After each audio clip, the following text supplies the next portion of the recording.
मंसूर साहब 204 आप क्योंकि मुस्लिम लीग नून को रिप्रेजेंट कर रहे थे सुप्रीम कोर्ट में, अगर यूसुफ रज़ा गिलानी साहब पे कंटेम्प्ट ऑफ कोर्ट लग सकती है, तो फिर शहबाज शरीफ साहब इस फैसले पे अमल दरामद ना करवा के तौहीन अदालत को इनवाइट कर रहे हैं।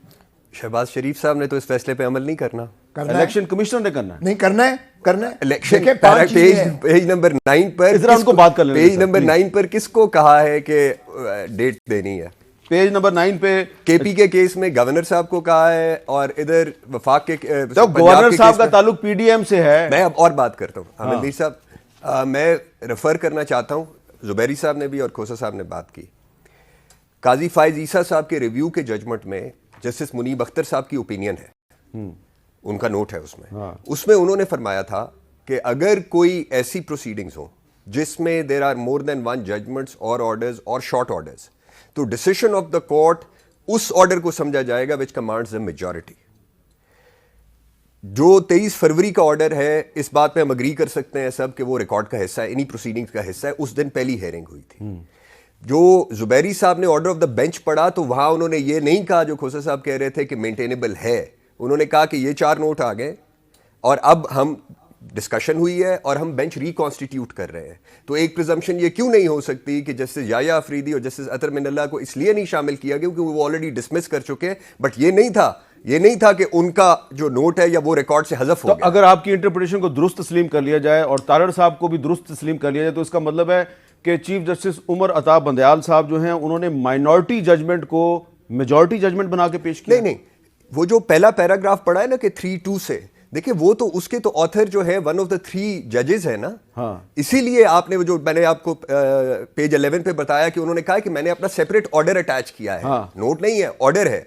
और इसीलिए लास्ट पे आपको ऑर्डर ऑफ द बेंच नहीं नजर आ रहा। हाँ। क्योंकि ऑर्डर ऑफ द बेंच नहीं है, देयर आर 2 सेपरेट ऑर्डर्स। और फाइनली हामिद मीर साहब, उन्होंने इनको नाकाबिले समात करार दिया है। यहाँ किसी का केस ये नहीं है, ना मुस्लिम लीग नून का केस है या गवर्नमेंट का केस हो सकता है कि जी हाई कोर्ट में जो पड़ी हुई है पिटिशंस वो भी नहीं चलाएं वहाँ जाकर। यही हमारी वहाँ पे बहस थी कि एक जजमेंट आ चुकी है, उसके खिलाफ एक अपील आई है, उसको तो वहाँ चला नहीं रहे। यहाँ 184(3) में क्यों आ गए? वहाँ चलाएं। और हाई कोर्ट ने कहा है, सुप्रीम कोर्ट में अभी 2 जजेस ने भी कहा है कि 3 वर्किंग डेज के अंदर हाई कोर्ट फैसला करे, तो ले ले हाई कोर्ट से फैसला। प्रॉब्लम क्या है? जी सर, आप कुछ कहना चाह रहे थे। देखिए, मुझे समझ नहीं आती है कि उसके बाद जो है 90 दिनों के बाद ये केयर टेकर हुकूमत नहीं होगी, कोई चीज़ नहीं रहेगी। इसका मतलब है you are wanting a vacuum because तो ये जो पंजाब और केपीके में जो केयर टेकर गवर्नमेंट है 90 दिन के बाद ये खुद बहुत खत्म हो जाएंगी। बिल्कुल उसी लिए है और इसलिए कह दिया कि नॉट लेटर देन 90 डेज। इसका मतलब है कॉन्स्टिट्यूशनल क्राइसिस हुकूमत खुद चाहती है। Are you going in for a head on collusion with supreme court? बड़ी आप अहम बात की जुबैरी साहब, आप इससे इत्तेफाक करते हैं कि 90 दिन मुकम्मल होने पे पंजाब और खैबर पख्तूनख्वा की जो केयर टेकर गवर्नमेंट्स हैं ये खुद ब खुद खत्म हो जाएंगी? जी, क्योंकि उनकी मियाद मुकर्रर की हुई है 90 दिन कॉन्स्टिट्यूशन में, वो उससे एक दिन आगे नहीं जा सकते। जब भी जो मेजॉरिटी नोट है जो आज का आपने देखा, उसने उन्होंने पाबंद किया है सदर मुमलिकत को और इलेक्शन कमीशन को कि आपस में मुशावरत करें और मुशावरत करने के बाद अगर उसको तारीख को आगे बढ़ाना है, क्योंकि वो सेक्शन 57(2) के अंदर जो सारा प्रोसीजर है इलेक्शन का, अगर वो मुकम्मल नहीं हो सकता तो उस तारीख को आगे कर दें। लेकिन वो मशरूत है इस बात पे कि उनकी मुशावरत हो और उसके हिसाब से वो करें। अगर वो नहीं करते तो 90 दिन में खत्म हो जाएगा। एक बात मैं और करना चाहूंगा, 90 दिन वाली बात ठीक नहीं है। आर्टिकल 224(2) के अंदर ही लिखा हुआ है कि 90 दिन में इलेक्शन होंगे और उसके बाद 14 दिन में इलेक्शन कमीशन नोटिफाई करता है रिजल्ट और उसके बाद फिर असेंबली आती है और हुकूमत बनाती है। तो ये 90 दिन जी जी जुबैरी साहब अपनी बात मुकम्मल करें। यहाँ तो इलेक्शन हो ही नहीं रहे, यहाँ तो इलेक्शन हो ही नहीं रहे।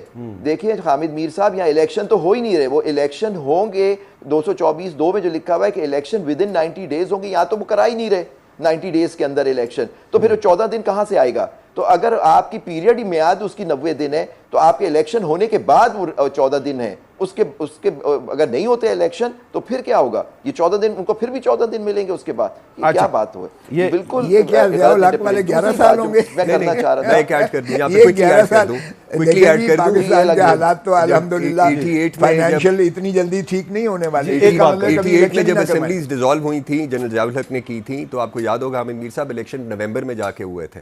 नवंबर में जाके हुए थे, असेंबलीज डिसॉल्व हुई थी 29 मई को। तो 2.5 महीने का लैग था 90 दिन की तारीख के हिसाब से भी, उस वक्त भी। ये आप 88 की बात कर रहे हैं। मैं 88 की बात कर रहा हूं जब लेकिन जो पार्टी खोसा बेसिस साहब पे जिस हुआ। 90 दिन की बात कर रहे हैं वो 5 जुलाई 1977 का मार्शल लॉ लगाने के बाद जियाउल हक ने कहा था 90 दिन में इलेक्शन करवाऊंगा और फिर वो नहीं हुआ। नहीं, अल्लाह सुप्रीम बचाए कोर्ट उस के वक्त से। ऑर्डर में लिखा हुआ है कि उसने नहीं कमिटमेंट नहीं, वो तो कोई उसको काउंटेनेंस नहीं कर रहा और इसको भी नहीं कर रहा, उसको तो बिल्कुल नहीं एंडोर्स